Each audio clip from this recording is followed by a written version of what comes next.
Hey Chuck, Yeah. what's the biggest threat to a monogamous relationship? What's that? I don't know. It's when one partner identifies as single. Do you ever wonder, why do I always seem to give so much more than I get? All I want is to be appreciated and loved. Is that asking too much? Why do all the jerks get the hot girls while I get stuck in the friend zone? When will it ever be my turn? If this sounds like you, you're in the right place. Welcome to The Nice Guy Show.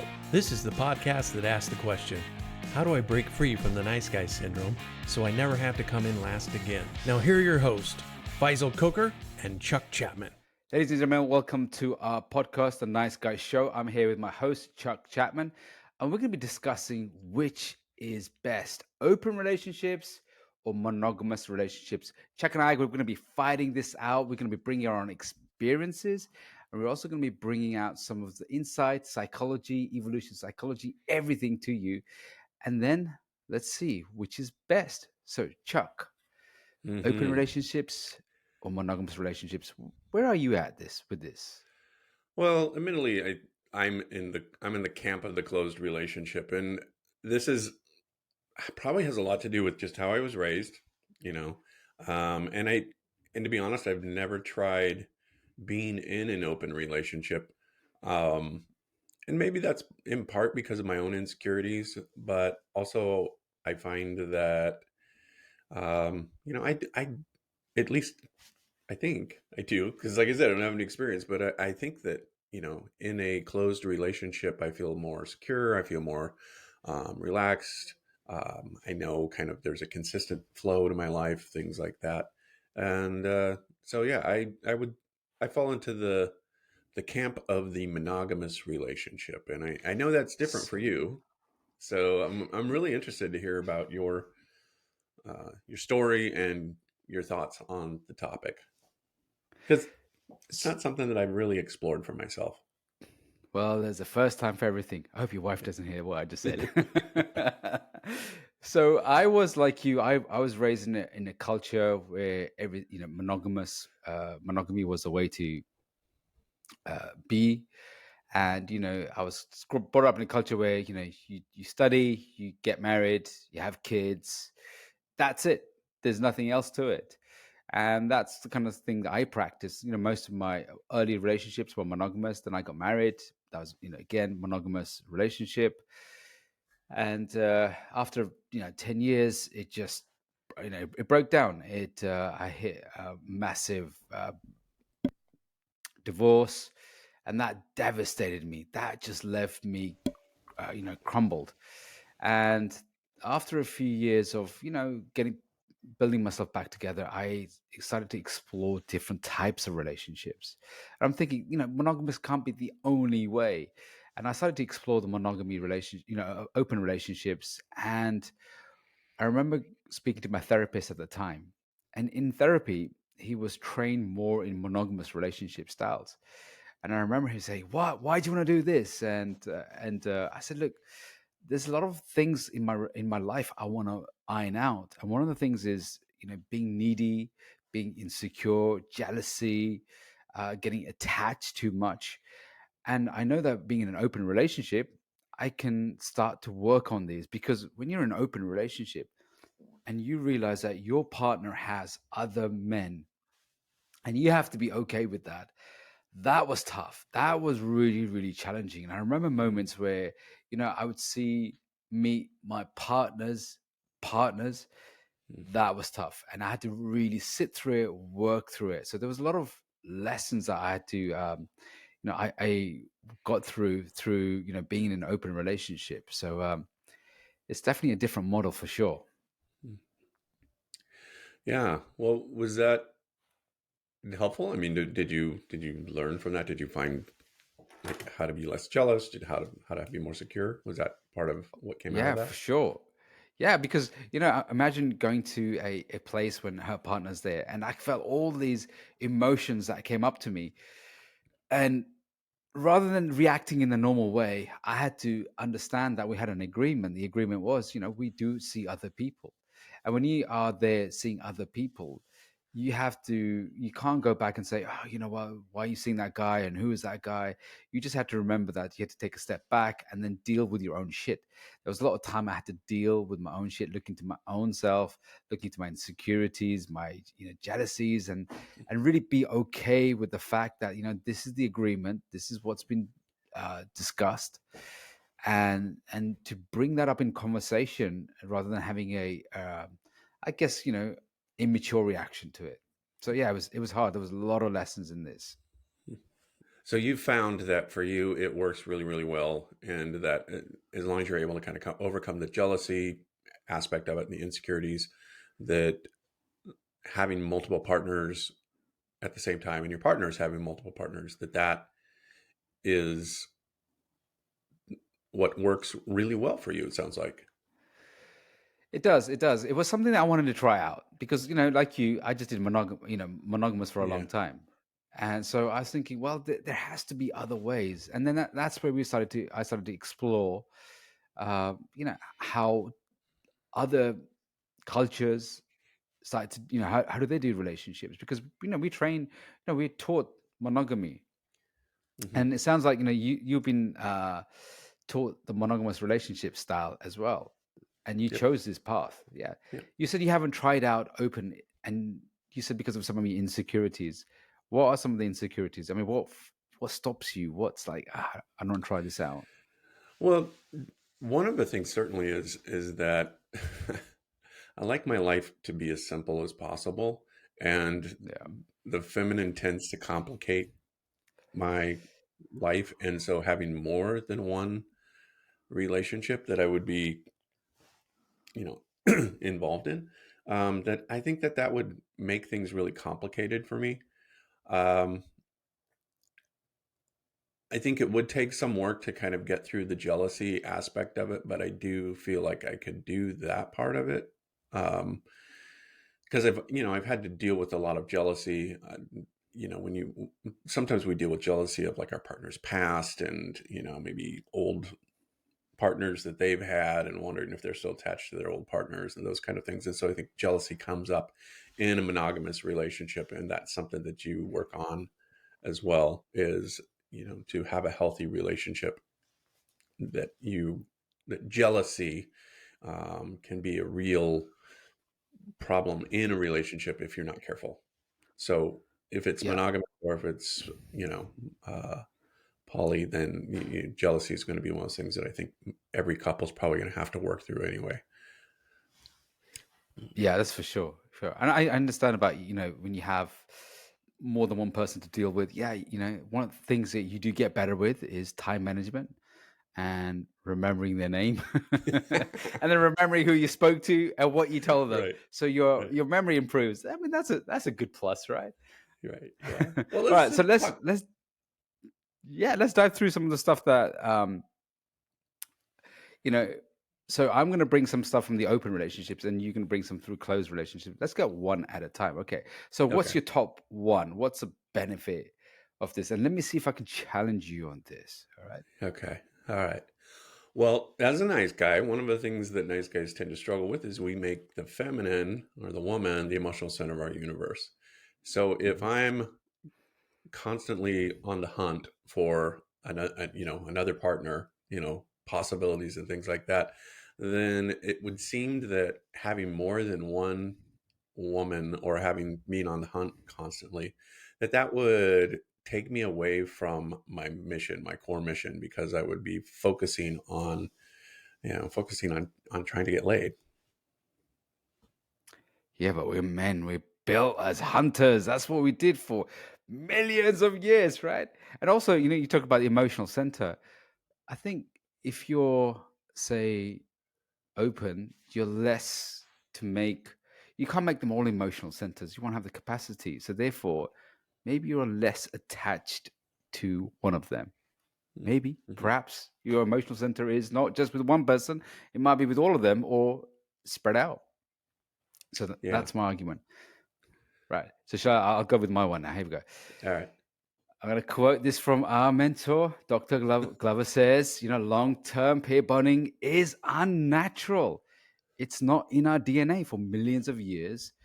through evolution, psychology, and history, tribes, we lived in tribes.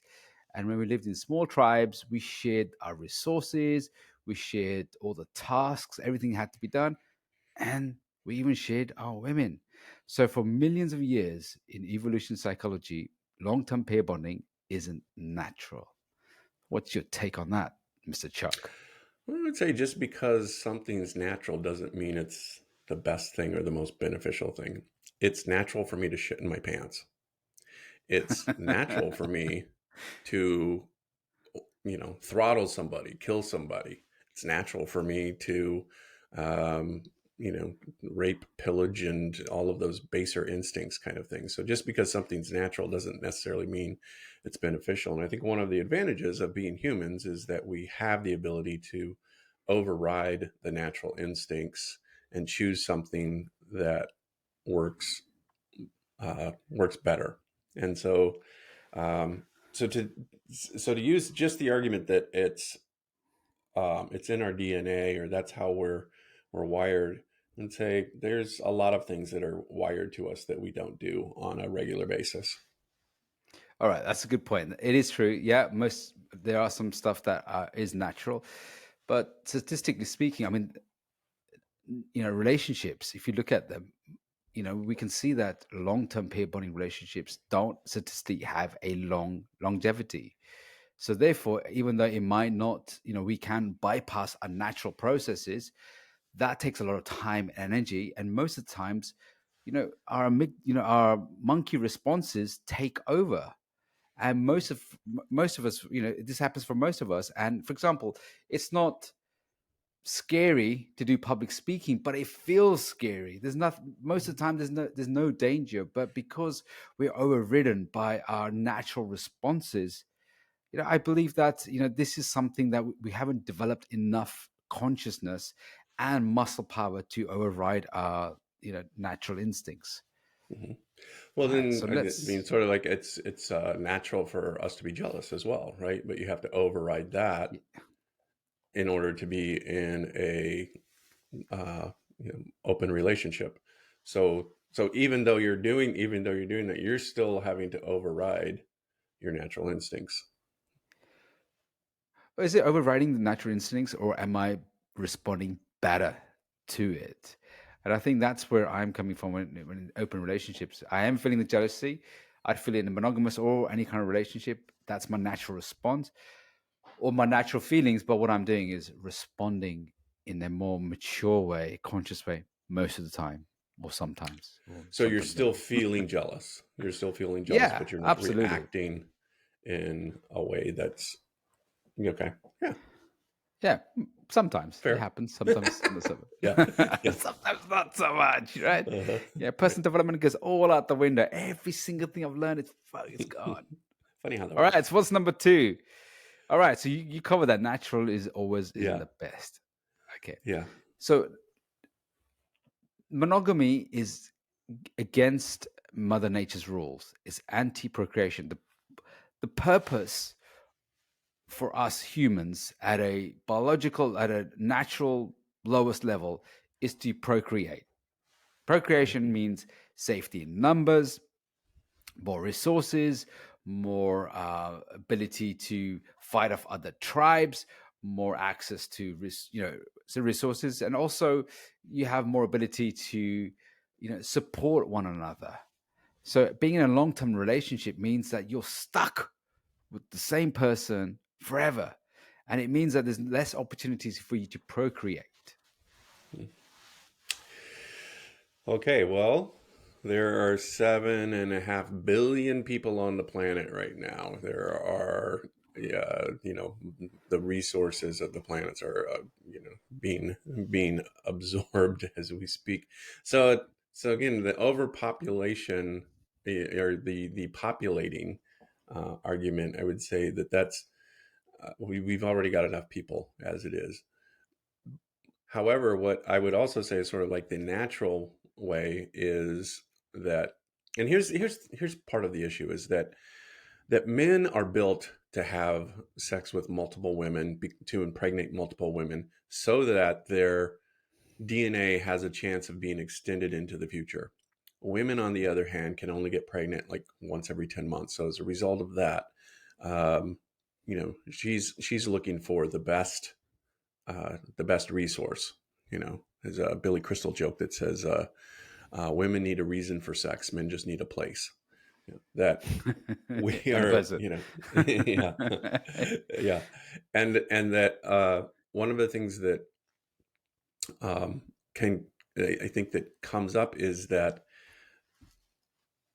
the the woman, if you go back to like tribal times and that kind of thing, if there's a man and a woman, Yeah. she's having a child, and she has a child, a baby, that kind of thing, that she needs somebody to help her with resources and to protect her and her child, and that kind of thing. And so that's why oftentimes, I think the natural thing is that, there's that thing called the 7-year itch, and it's a real thing. I mean, it's like about every 7 years, relationships kind of tend to go through um, kind of a disconnect. And I think part of that is because, a child, by the time it reaches about 7 years old, is more able to take care of itself. And so that the woman biologically is like, okay, I don't need the man as much. And so she can, you know, go out and find somebody else to impregnate her, and she can raise that child up. So I think that there's an argument for that it is natural for us to be monogamous. We know that even in the animal kingdom, there are circum you know there are animals that mate for life. The king penguin and wolves and things like that. Uh, Dolphins, is it? I'm not Dolphins. sure. I don't know. I don't know. I just know that they are. I just know that there are. I could look it Yeah, up. no, I agree that there are some short-term pair bonding. I mean, that makes Hmm. sense because you want, like for a few years, you want the guy and the girl, you want, mom and dad to be there for a short period of time while the child is able to be more competent themselves and look after themselves. But, if you went back, 300,000 years ago, we didn't live so long. We didn't have such a long life Right. expectancy. So it was short enough for them to have the resources to look after themselves and then move to the next person. And then, men's mating strategy is more women, variety. Hmm. That's our deep instinctual need. Whereas for the feminine, it's not the variety for most of her need. Her need is for more deeper connection. Right. Right. So I can, And then, yeah, so I can see your point there. so how would it be though? I'm going back to that idea. So let's say in an open relationship, you've got women who are getting impregnated, and one man that's the impregnating several women, right? And now this one man has to provide for multiple women, and and again, I'm talking kind of like tribally type of thing. Doesn't that put more Mm. pressure on the man at that point then? Well, he's got to be Because top G. He's got to be the yeah, top man. He's got to be good hunter. He's got to be the one I who's guess so. competent, strong, right? He's the one Yeah. who's going to get those opportunity and resources. And that's the thing. When the guy is lazy, he's like, he's not going to be selected. That's when most nice Hmm. guys are not going to be selected. Right. So, Yeah. yeah, we have got a problem with overpopulation. I get that. But our mating strategy doesn't really, we can't suppress it. I know a lot of men, when they get into monogamous relationship, well, here's a really interesting saying, Chuck. Men cheat to save the relationship. Women cheat to get out of the relationship. Mhm. How does that settle for monogamous relationships? Well, it's not really a monogamous relationship then, is it? Because if you're cheating, I mean, the idea of a monogamous relationship is that I have lots and lots of different relationships. Okay. I've got a relationship with my neighbor. I got a relationship with a mailman. I've got a relationship with you. I have Mm. one relationship in which sex is part of that relationship. And so monogamy is like, I have a bunch of different relationships, but it's the one relationship that we agree that we're going to keep sex as a sacred part of our relationship, and we're not going to share that outside of our relationship. And one of the reasons for that is, um, you know, the idea of the more people I have sex with, the more oxytocin bonding attachment happens. And so that if I'm attached to multiple people, I'm less attached to the one. And if I'm attached to the one, and this is my person who's, my ride or die, this is the person who, is going to, be with me, as a true partner, I can count on that. There's a security in that. You And know, here's a myth about, I hear this quite a bit, like when you get older, you want someone there to be for you, look after you, care for you, have company. I mean, yeah, okay, fine. That is a good notion to have, but what guarantee is that? What guarantee that they're going to be around? What guarantee that they won't die or have an accident or something will happen? We put so much attachment to the fact that somebody else is going to be there looking after us and caring for us that we forget the fact that something unpredictable things might happen. You know, so if you've got more than one partner, and you've one got happens to nurses, want a you've partner, got a then you've crew, got a full you crew that you could just, uh, you've got a hospital, you date some doctors, nurses, personal yeah. trainers, But what if they're everything. You've off got to. taking care of their other partners? I mean, Well, you need to be more resourceful and efficient, right? okay, That's what it is. And more for demanding, sure. Yeah. right? One of the things I'm noticing and what's happening in 2023 and the world is changing is there's been an influx of women who are not choosing, but becoming in open relationships. As more and more women are becoming successful, what's happened is that hypergamy Hmm. is a mating strategy that women have, that they want to date equivalent or better than them. So they want they want a guy who's competent as her or more competent than her. So Hmm. she will look for something that's equal or date up. And now what's happening is when that's happening is as women become independent, strong, and they're earning more, they're looking above. And when they look above and then see these guys who are 6 foot tall, high earners, have got a lot of stuff to Hmm. go, their shit together in a way, what's happening is they want to date them. But those guys, they realize they're in demand. They are highly desired men. And what some of those guys are doing are they choosing to exercise their mating strategies. Like, why do I want to settle down with one girl? Why do I want to I've got money, I've got resources, I'm in high in demand. So what's happening is this culture of open relationships and polyamory is being created because these guys are saying, well, I don't want to commit to one person. Hmm. I don't want to settle down to one person. In my own experience as a therapist and a coach, whenever I've seen monogamous relationships go to open relationships, Hmm. personally, I've never seen that work very well. However, I do have colleagues, yourself included, that are in open relationships, and it does seem to work well for you. I'm not saying one is better than the other, as much as I'm saying this is what I'm choosing for myself because for me this is what works for me. And you could argue that an open relationship might work better, and because I've never tried it, um, how would I know? It's kind of like I know what I like on my pizza, so Well, that's the most important thing. It's not like one relationship is better, or open is yeah, better, or monogamous is better. What really works is when you work.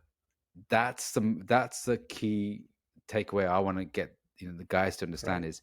is what really works is what works when you work and you're able to function away from the nice guys syndrome, all the uh, the I would say that the traits that really destroyed relationships, whether it's open relationship or monogamous relationships, that's something that you work on. And whether you then create a monogamous relationship or an open relationship, or you might fluctuate. I mean, I'm in a open style relationships, but it doesn't mean that I might not never go to monogamous relationship. Hmm. Never say never. Hmm. Yeah.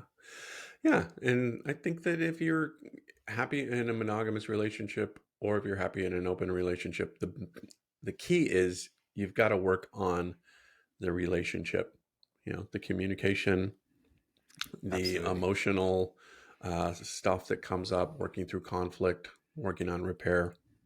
Those are the key items I think that are going to make any kind of relationship successful. If you don't work on the relationship itself, then you're going to have a more difficult time having, finding happiness and joy and satisfaction within that relationship. So there we have it. Whether it's an open relationship, monogamous relationship, it doesn't really matter. It's all about the relationship you have with yourself, because at the end of the day, that's the one that's going to determine what type of relationship you have with the other person, whether it's fruitful, thriving, or is it killing relationship, So that's the type of relationships that's most important. So Faisal, what are we going to talk about next week? Chuck, we're in a juicy topic, right? So we talked about open relationships and monogamous relationship, but one thing is in common between all types of relationship is cheating. Oh, cheating, yeah. Whether we've been cheated on or we've cheated, it's one of those topics that, that does get quite tense as well. So I'm looking forward to hearing your views on cheating as well. Mm-hmm. Yeah, I will. I look forward to it as well. I'll try to make availability because I've got, a bunch of other podcasts I'm doing with other people that, you know, so hopefully that's okay with you and you don't get jealous because I'm cheating on you. Are you cheating on me already? That's it? Relationship ended. That's it. All right, Chuck. I thought we had see an you open guys relation. next. I thought we had an open podcast. Well, we didn't actually agree this, did we? It's true. Okay. All right. See you guys in the next week's podcast.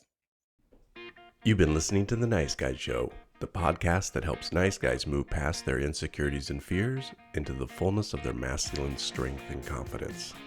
Be sure to like and subscribe to our podcast and check out the website niceguyshow.com for more information on how to connect with Chuck and Faisal. Until next time, keep living your best life.